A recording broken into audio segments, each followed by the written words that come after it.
Hi, I have a concept that I want to explain because I think it's very, very, very important. And I have to hold my phone like this because nothing's working right now.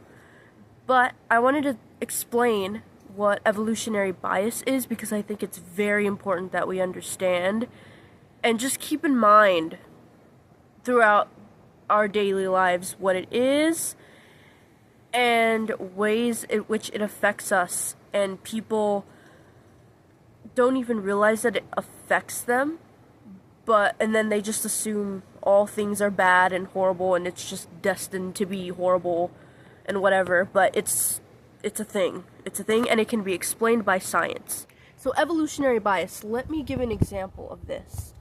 So let me give you a question. Which one is safer, daytime or nighttime? If I were to go outside, go to the park, an open park, by the way, one where everybody can go to, and I am there by myself, which one would you think is more dangerous for me? Daytime or nighttime? You probably immediately thought nighttime, which you're right. It is nighttime. Well, why is that? Because that's an evolutionary bias.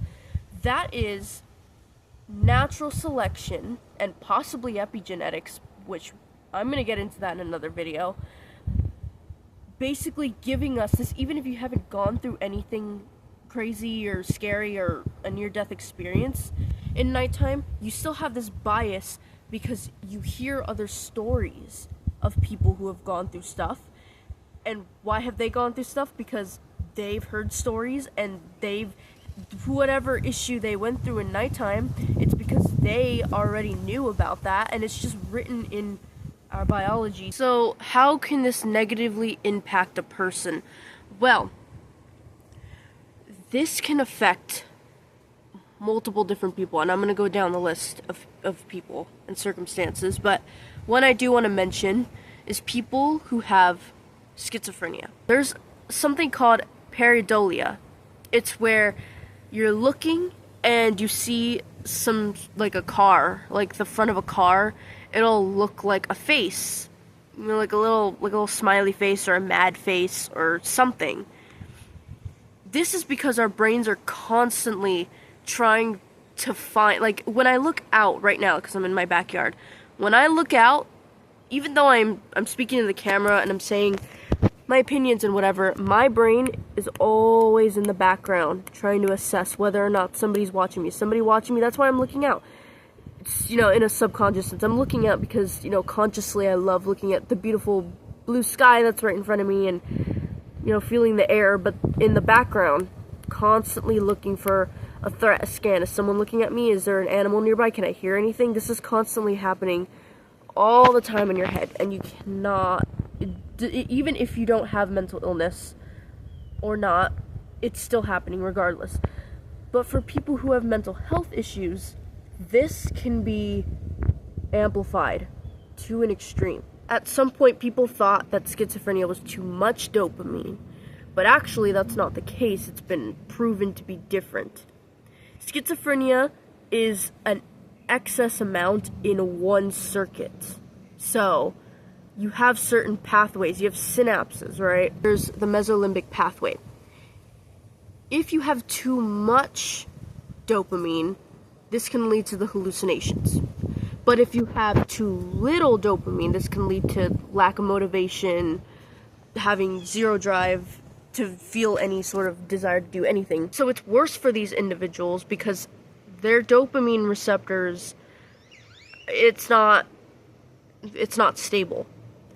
So that's why it may these primal instincts that everybody has is immediately super loud for these people. And it's quite unfortunate. And, my heart goes out to you if you have that.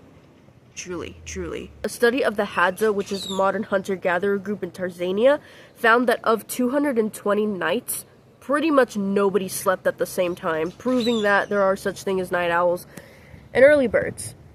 This being said, though, people who are night owls are statistically more likely to have anxiety. Well, why is this? Because of evolutionary bias, what I've been saying this whole time. Why do they have anxiety? Because back then, each time you woke up in the morning was like a wow, this is incredible, I made it. It was like a checkpoint, which is terrifying. Night owls tend to have altered dopamine and serotonin signaling, which can influence reward system. This is why a lot of teens, and even adults too, but we're gonna give the example of teens here, stay up all night and then don't want to wake up in the morning because literally they might just be a night owl. And this is one of the ways, or one of the two ways I've said, which evolutionary bias can affect us bad. And it's unfortunate for night owls because they're labeled as lazy. And they just can't, you can't get your routine right. You gotta start getting ready for school. You don't know how to control yourself. No. Please explain to somebody. If somebody tells you this, explain, please. Explain everything. Night owls cannot get that much good sleep. Well, why is that? Because being in the nighttime, you're trying to stay alive, not die. You're trying to reproduce.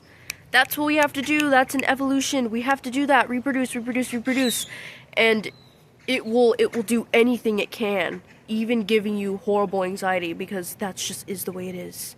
So yeah, I just wanted to explain that real quickly because I think it's super important. And I will link everything that I found all the sources, I will be linking it just so that, you know, if you want to look more into it, or if you need to say this as like an argument or whatever, gladly, I will give you the APA format. I am sitting next to my cat's grave. Thank you for coming to my TED Talk.